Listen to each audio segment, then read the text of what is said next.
Group 2, 3లో పోస్టులు పెరగాలి. Group 2, group 3 syllabus same కాబట్టి గ్రూప్ 2ని తీసుకొని పోయి డిసెంబర్లో పెట్టాలి. ఎవడన్నా సిగ్గు మాలినోడు ఈ కాంగ్రెస్ పార్టీ అంత దుర్మార్గపు పార్టీ ఈ భారతదేశ చరిత్రలో లేదు. ఎందుకంటే డిఎస్సి ఆగస్టు 5 దాకా రాసిన తర్వాత 7వ తారీఖు గ్రూప్ 2 ఎట్లా రాస్తాం? ఆగస్టు 5 వరకు డిఎస్సి రాసినోడు 7వ తారీఖు గ్రూప్ 2 ఎట్లా రాస్తాడు? సిగ్గుందా? ఏమన్నా వీళ్ళకి సోయుందా? ఎవడు వీళ్ళకి పరిపాలన చేపిస్తున్నది? రేవంత్ రెడ్డి పరిపాలనలో అట్టర్ ఫ్లాప్, 0 మార్కులు వేస్తున్నాం.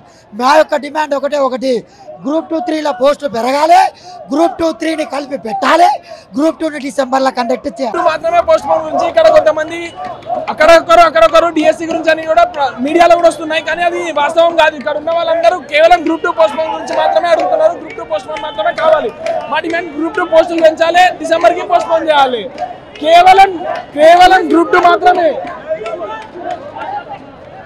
కేవలం గ్రూప్ 2 గురించి మాత్రమే ఇక్కడ ఉన్న ప్రతి ఒక్క యువత కొట్లాడుతున్నది, పోరాడుతున్నారు.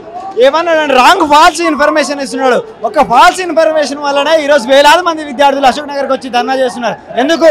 మీరు అన్ని రాంగ్ స్టేట్మెంట్ ఇవ్వడం వల్ల మీరు ఏమైనా రాజకీయ నాయకులు నడిపిస్తున్నారన్నారు, రాజకీయ నిరుద్యోగులు నడిపిస్తున్నారు. ఎవరైనా ఇక్కడ ఉన్నారా? రాజకీయ నిరుద్యోగులు ఉన్నారా?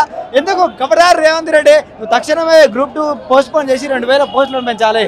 గ్రూప్ 3 3000 పోస్టులను పెంచాలి. నీ సొమ్మేం పోతుంది? కొంతమ్మ కోరికలు కోరట్లేదుగా, ఎందుకు స్పందించట్లేదు? దున్నపోతు పైన వాన పడ్డట్టు కూడా స్పందించట్లేదు. కబడ్దార్ రేవంత్ రెడ్డి, నువ్వు నిరుద్యోగులతో పెట్టుకుంటే నువ్వు ఎంతకాలం ఉండలేవు ఈ ప్రభుత్వంలో. తక్షణమే నువ్వు స్పందించి ఈ విద్యార్థులకు న్యాయం చేకూరే విధంగా చేయాలని నేను ఉస్మానియా యూనివర్సిటీగా నేను తెలియజేస్తున్నాను.